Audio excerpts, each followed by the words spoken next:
Halo, kembali lagi bersama saya Guntur di channel YouTube saya Kamar Guns. Nah, eh, bagi teman-teman sekalian yang baru pertama kali menyaksikan video saya atau masuk di channel saya mohon subscribe-nya dan komennya untuk membangun channel saya ke depannya supaya jadi lebih baik lagi, supaya bisa menjadi sumber berkat bagi kita semua. Oke, terima kasih sebelumnya atas subscribe dan komennya serta like-nya. Jika perlu, mohon di-share kepada rekan atau teman yang membutuhkan informasi ini. Terima kasih sebelumnya dan mari kita saksikan ulasan saya atau sharing saya mengenai mendampingi orang sakit. Langsung saja ya. Nah, di sini saya akan berbagi pengalaman mengenai mendampingi orang sakit, apa saja yang harus kita lakukan dan bagaimana kita harus bersikap. Kebetulan di mana ini pengalaman saya pribadi ketika saya mendampingi ibu saya, ketika kami satu keluarga mendampingi ibu kami yang mana sedang mengalami sakit, di mana ibu kami waktu itu divonis dokter mengidap liposarkoma, yaitu pembengkakan di bagian punggung di bawah kulit gitu, sehingga di biopsi atau dioperasi, di mana setelah biopsi atau operasi itu dagingnya memang hilang ya, tapi beberapa hari kemudian kok tambah menumbuh tambah membesar seperti itu. Sehingga kami kembali lagi ke rumah sakit untuk memeriksakan dan ibu divonis liposarkoma, sehingga oleh dokter ibu diwajibkan atau disarankan untuk mengambil paket kemoterapi, yaitu sebanyak 6 kali terapi atau sebanyak 6 kali kemoterapi.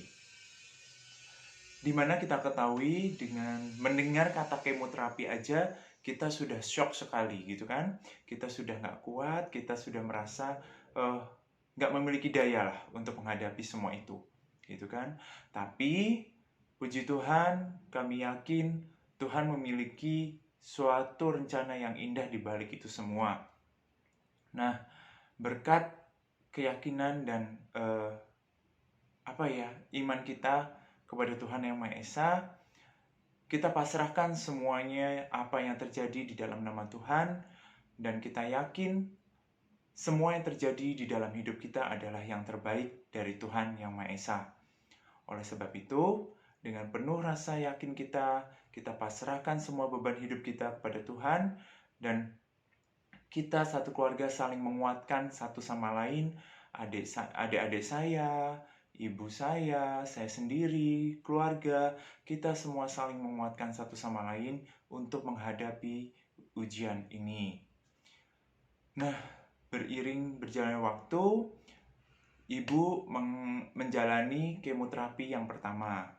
Setelah menjalani kemoterapi yang pertama, ibu mengalami kerontokan rambut atau menjadi berkurang rambutnya, sehingga ibu merasa udah deh, daripada saya melihat rambut saya berkurang begini setiap hari, saya habis mandi atau sisir rontok terus, saya merasa miris, saya merasa sedih, saya tolong panggilkan tukang cukur untuk dibotak aja sekalian gitu kan. Jadi ibu dibotak, kita panggil tukang cukur ke rumah, ibu dibotak habis pelontos gitu, tapi ibu nggak sendirian. Ibu ada kita, anak-anak beliau yang sangat sayang ibu, yang sangat cinta ibu, yang sangat mensupport ibu. Kita nggak mau ibu sendirian. Saya sebagai putranya, saya sebagai anaknya, saya ingin mendampingi ibu semampu dan sekuat saya. Dan saya pun melakukan hal yang sama. Saya botak semua rambut saya gunduli, supaya ibu merasa tidak sendirian. Begitu juga dengan adik-adik saya. Kami semua dibotak untuk mendukung ibu, untuk mensupport ibu supaya ibu nggak sendirian. Tidak hanya sampai di situ. Bule saya atau Indonesia disebut tante, adiknya ibu, itu pun mensupport ibu dengan ikut botak juga. Padahal rambutnya beliau panjang. Kebetulan beliau berhijab, cuman rambutnya panjang. dan mendapatkan izin serta restu dari keluarga tante untuk botak juga. Di situ kami merasa terharu, di situ kami merasa dikuatkan karena begitu banyak support dari keluarga, dari orang-orang terdekat kami untuk membantu ibu, untuk mendoakan ibu, dan ibu merasa tidak sendirian. Nah, di sini dapat kita petik pengalaman berharga ini, betapa dahsyatnya support dari orang-orang tercinta. Betapa dahsyatnya support dari orang-orang di sekitar kita.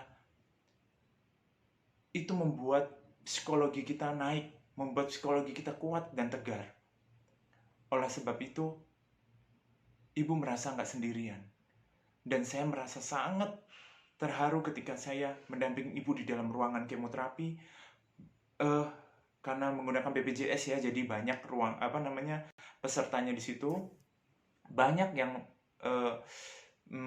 mengikuti atau banyak yang mengalami sakit yang harus kemoterapi. Jadi banyak pasien di dalam ruangan itu, dan melihat ibu, mereka pun ikut terharu.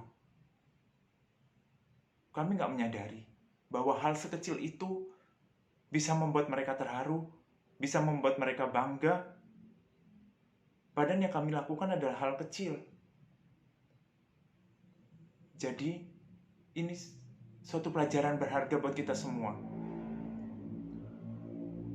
Lakukanlah hal kecil dengan tulus, dengan penuh cinta, maka itu akan membawa dampak yang sangat positif untuk perubahan yang lebih baik.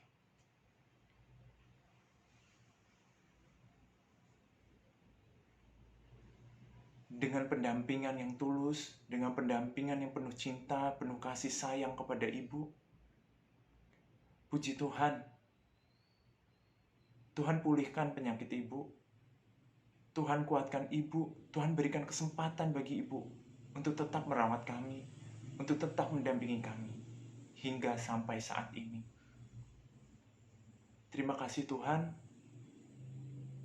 terima kasih atas penyertaan-Mu, terima kasih atas karunia-Mu yang begitu dahsyat. Vonis dokter ketika itu, penyakit ibu itu sudah menjalar kemana-mana, dan kita diminta hanya untuk berdoa dan berusaha. Tanpa dokter minta, kita selalu berdoa, karena kita yakin Tuhan pemilik segalanya. Nah, teman-teman, di sini saya hanya sharing mengenai pengalaman keluarga saya ketika Tuhan menegur kita semua untuk bisa lebih dekat kepadanya, untuk bisa lebih memasrahkan diri kita kepada Tuhan. Karena apapun yang kita punya, ketika bersangkutan dengan nyawa, tidak bisa membeli, tidak bisa menukar. Dari situlah kita mulai menyadari betapa dahsyatnya, betapa kuatnya power Tuhan. Nah, teman-teman, hanya cinta dan ketulusanlah yang bisa menguatkan. Jadi, dari kejadian ini, saya bisa bersaksi bahwa cinta dan kasih sayanglah kekuatan yang tak kasat mata untuk berikan support kepada orang terkasih ketika mengalami keterpurukan, ketika lemah, ketika tak berdaya. Mari saudara-saudara, kita lakukan hal kecil di sekitar kita untuk berikan yang terbaik, untuk menjadikan dunia ini jadi lebih baik dengan penuh cinta dan kasih sayang. Terima kasih sudah menyaksikan YouTube saya, video saya. Di akhir YouTube saya ini, saya akan berikan bukti video di mana kita menjadi 3 orang botak. Tidak 3 deh, ada ditambah tante saya yang di Malang. Dia ikut botak juga, tapi tidak bisa ikut foto bareng bersama kita karena beliau ada di Malang. Tapi beliau mengirimkan fotonya ketika beliau dipotong rambutnya menjadi botak. seperti kita juga. Itu. Oke, mari kita saling mendoakan untuk saling menguatkan, untuk jadi hidup lebih baik ke depannya. Shalom, terima kasih. Wassalam, terima kasih semuanya. Terima kasih supportnya. Terima kasih buat semua cinta dan kasih yang sudah diberikan kepada saya. Terima kasih.